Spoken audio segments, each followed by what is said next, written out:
All right, what's up, my brothers? In this video, I want to address a very important topic that occurs often in a divorce. Most guys don't contemplate it. Almost nobody knows about it before they get married.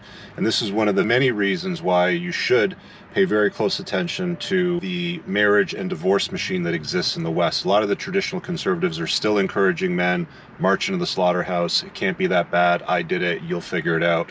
Let me explain why. So I'll just read this here. It's from a police officer in Norway. And he's emailed me this a few days ago. He says, during the 20 years as a police officer in Norway, there was a pattern that I had gotten more and more familiar with over the last few years. We called it the three-step rocket. This phenomenon is not described in any book in the police academy, of course. The pattern reveals when the woman has decided to leave her husband and to make sure she gets sole custody when she takes the children away from the father, which also enriches her with child support. When a woman has custody, she gets more money out of the dad. So step one, she goes to the police station to report domestic violence. At this stage, she only reports violence against herself from the man. The police have a duty to initiate investigation, as domestic violence is a priority area for us. When she sees all the sympathy and attention she gets from step one, she goes immediately to step two. The next one is she reports child abuse, violence against the children. At this stage, she only reports physical and psychological violence against the children from their father. At this stage, there is a high probability that the man will be taken into custody, put in jail for several weeks, or until the case is fully investigated. Now she sees the man is out of the way, and she wants to make sure he's gone forever. This is when she goes to step three of the three-step rocket. Step three is she reports sexual abuse, sexual crimes against the children. Again, this is all false, okay? These are all considered false DV charges. At this stage, it has been a long time since the man lost the battle. In fact, he already lost at stage one. So at this stage is just the final nail in the coffin. Of course, her girlfriends support her because of the police interviews. This is something often planned in advance when a woman is getting ready to untie the knot. There's many advantages to initiating a false domestic violence charge. This falls well in line with the hashtag MeToo era that we've seen thrown at guys like Russell Brand, Andrew Tate. You know, you can go right down the list. It's a trump card that's used. It's very, very effective. Some version of it anyway. But this three-step rocket, as he calls this police officer, is, I guess, the internal name that they gave it because it started to become so familiar. He says, I'm fighting these lies on a daily basis, but I am only one man against a system full of lies, and there's only so much I can do. I have to follow the rule of law. Okay, so then the rest of this is just thank you for your work and all that good stuff. So look, this three-step rocket or racket or whatever it is, you know, it happens to be called by these, you know, police officers, these internal jobs.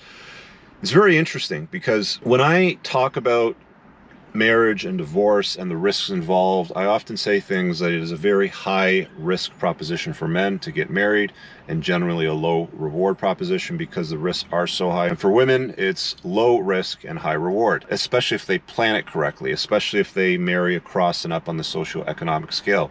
Women don't typically marry down. They don't usually marry guys that are of lower value than them, although it does happen. They generally marry up. That's why you see the $40,000 a year hairdresser named Becky marry Kevin from the VP of sales department at the large corporation, making $250,000 a year. It's not that uncommon. So in scenarios like that, it's incredibly advantageous to her to make sure that she controls the untying of the knot. And one of the best ways to make sure that he doesn't protest, he doesn't stay in the matrimonial home, he doesn't try to slow the process down or delay it, is to get him out of the house. And to get him out of the house, one of the easiest things that women can do is just allege domestic violence. They don't need any evidence of it. They just need to say that he's done these things. They need to allege it against the children.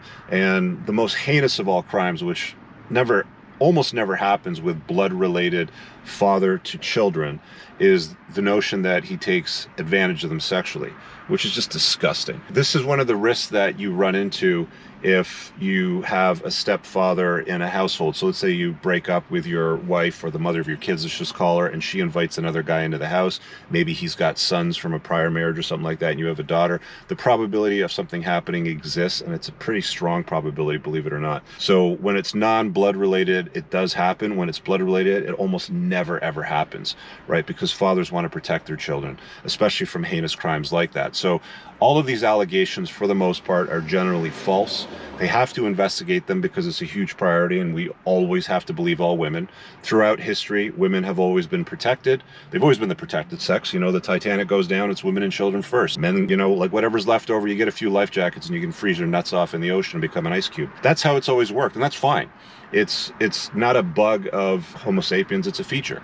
If women weren't protected, we wouldn't probably exist today. We have to protect women and children, you know, for the benefit of the human race. It just is what it is, right? Once a man plants his seed, is he needed? Of course, but you know, she carries the baby, she does all the nurturing, you know, for the first few years, you know, she's got the breast milk and all that sort of stuff. So you understand what I'm getting at here, but fathers are incredibly important. In the equation itself, we've seen that the vast majority of the incarcerated, teenage pregnancies, terrible marks in school. I think it was something like 27 of the last 28 gun violence instances in schools where they, you know, these kids that can't deal with rejection from a woman have happened in single mother households. So it's not a great scenario, you know, from the get-go. And while I understand that the traditional conservative narrative happens to be, well, you know, how bad can it be? It's, you know, it's really good for me. And a lot of these guys are like broadcasting on platforms. They're multimillionaires. They've only been in their marriages for a few years and they've got a few kids. You know, it's been said, talk when you've been married for 20, 25 years and you've got a bunch of kids and everything's still tickety-boo. And a lot of these guys generally don't encourage or recommend marriage at that step in their lives. It's generally discouraged.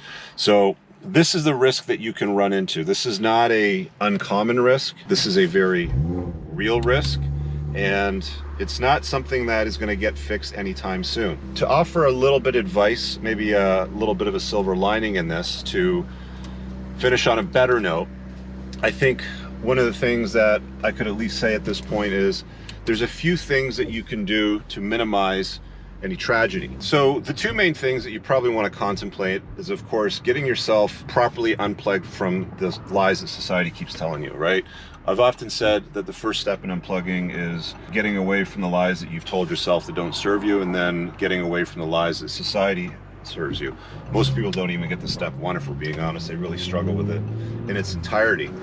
But getting red pilled, essentially. I cover that in my book, The Unplugged Alpha. It's a bestseller on Amazon. There'll be a little link below in the description. There's a lot of great podcasts that I've done in my Unplugged Alpha podcast series. I'll put a card up on the top right. You should definitely look at. And the other thing too is, you know, once you've got yourself squared away and you understand what women respond to and what they're capable of, you generally don't march around life with blinders on, you know, thinking to yourself, oh, there's sugar and spice and all things nice, and what could possibly go wrong? I think it's incredibly important that if you deal with these kinds of relationships, especially things that are marriage or look like marriage, you know, to the state, depending on how you live in it, are handled with extreme care. You know, when I went through firearms training, you know, they basically say treat all guns as loaded. And it's not that they're going to hurt you, but they all have the capacity to hurt you. So I think that if you treat relationships with women in the West as it stands today, treat them with, they're not all going to do anything bad, but they all have the capability of doing something like this, especially when they want to get out of the marriage and maximize their hypergamous nature and get the best that they can. It's not uncommon for this to happen. It's been said by anybody in the divorce industry, especially the lawyers, and I've got a few friends that are in this space that I've spent a great deal of time with. The woman you marry is never ever going to be the woman that you divorce. The woman you divorce is always a different version of the woman that you sat beside at your reception with all your family and friends, and you have the slides up and you're crying when the cake comes out, and you do the highlight reel of your dating life and all that stuff.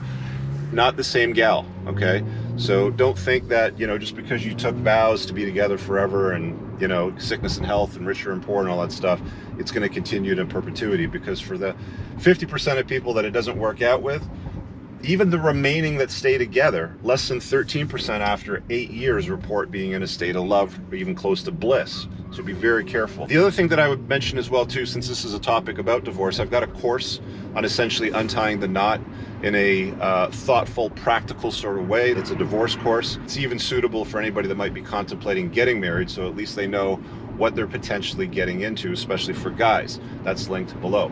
We'll see you guys in the next video. Drop a comment below. Peace out. I don't ever slow up, no I don't take shit. I got no love for the fakeness. If you wanna play tough and wanna hate this, I'll always show up.